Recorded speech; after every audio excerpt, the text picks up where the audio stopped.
Sa video na to ay pag-uusapan natin mga boss ang kadalasang problema ng ating mga drivers at saka mga car owner. Ito yung ingay na maririnig natin sa ating mga front side or front part ng ating makina pagka ito ay umaandar na. At ipakita ko sa inyo mga boss ang concern ng katanungan ng ating kaibigan at kasamahan. Ito po ang video niya.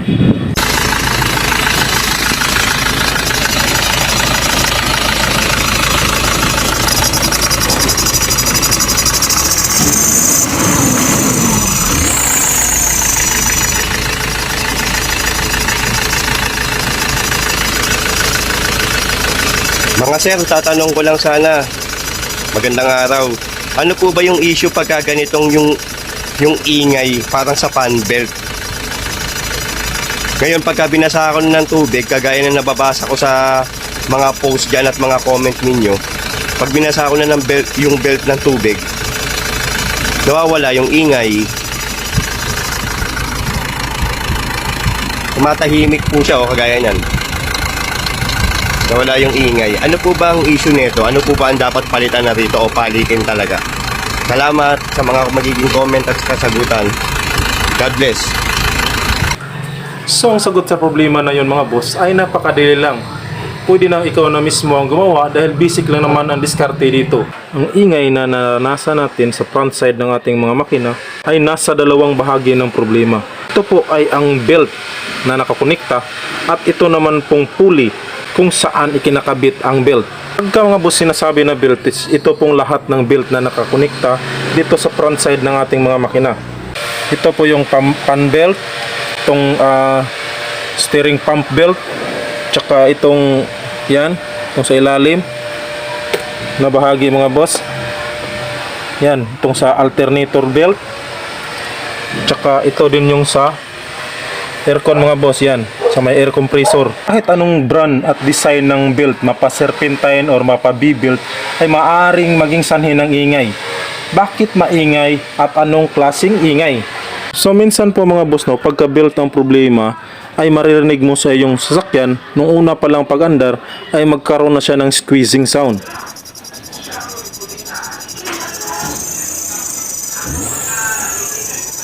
Isa po yan sa indication na belt ang naging problema or brittle na or meron ng mga bitak-bitak ang ating belt sa katagalan or sa kalumaan niya. So maraming dahilan mga boss na sanhi ng ingay sa belt. Marahil ito ay maluwag lamang sa pagkabit or lumuwag sa katagalan ng paggamit. Dahil mga boss, luluwag at luluwag naman talaga ito. Lalong-lalo na mga boss kung medyo brittle na siya. So maaaring pwedeng gawing lunas mga boss ay i-adjust ito ng pahigpit ang ating mga belt na lumuluwag na.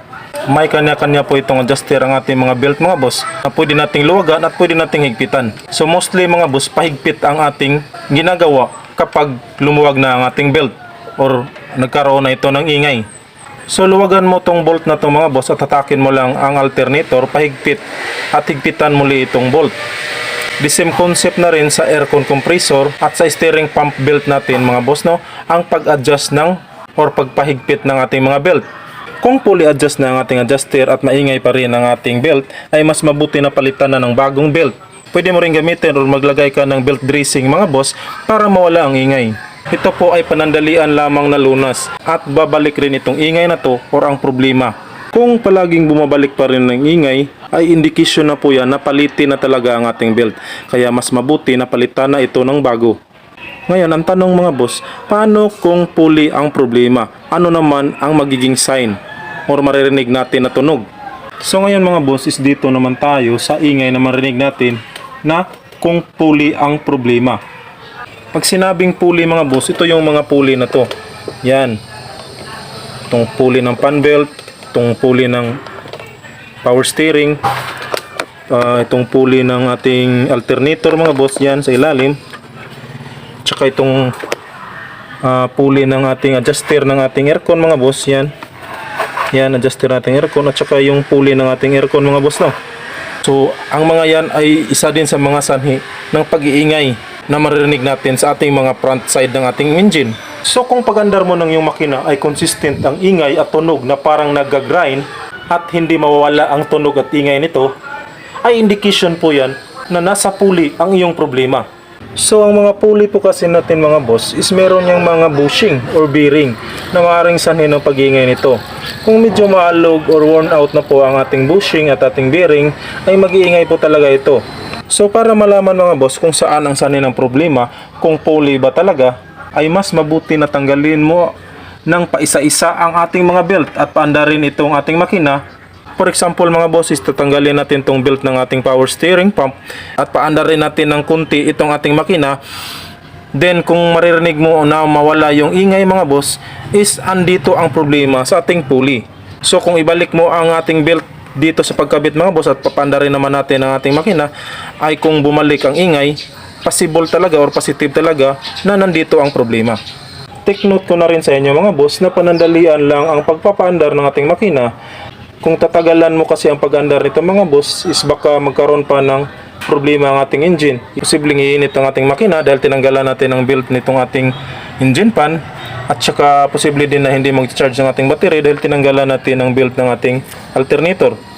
So, mas mainam na panandali ang andar lang para ma-diagnose lang or ma-detect lang kung saang pulley ang may maingay. Pagkatapos mga boss, no, kung sa pagtanggal mo ng belt at meron pa ring maingay na tunog, ay mas mabuti na ipa-check mo na itong ating makina sa trusted mechanic mo. Baka sa tensioner na ng ating timing belt ang problema or sa timing chain. Medyo masila na po kasi ang problema na yan, kaya mas mainam na sa mechanic mo dalhin ang iyong sasakyan.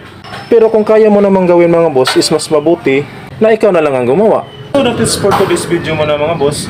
Hopefully meron kayong nakuhang kunting kaalaman at idea tungkol sa problema na to. At kung gusto mo ng ganitong mga content, huwag kalimutang i-share at pakisubscribe ng aking channel. Bye bye. Peace.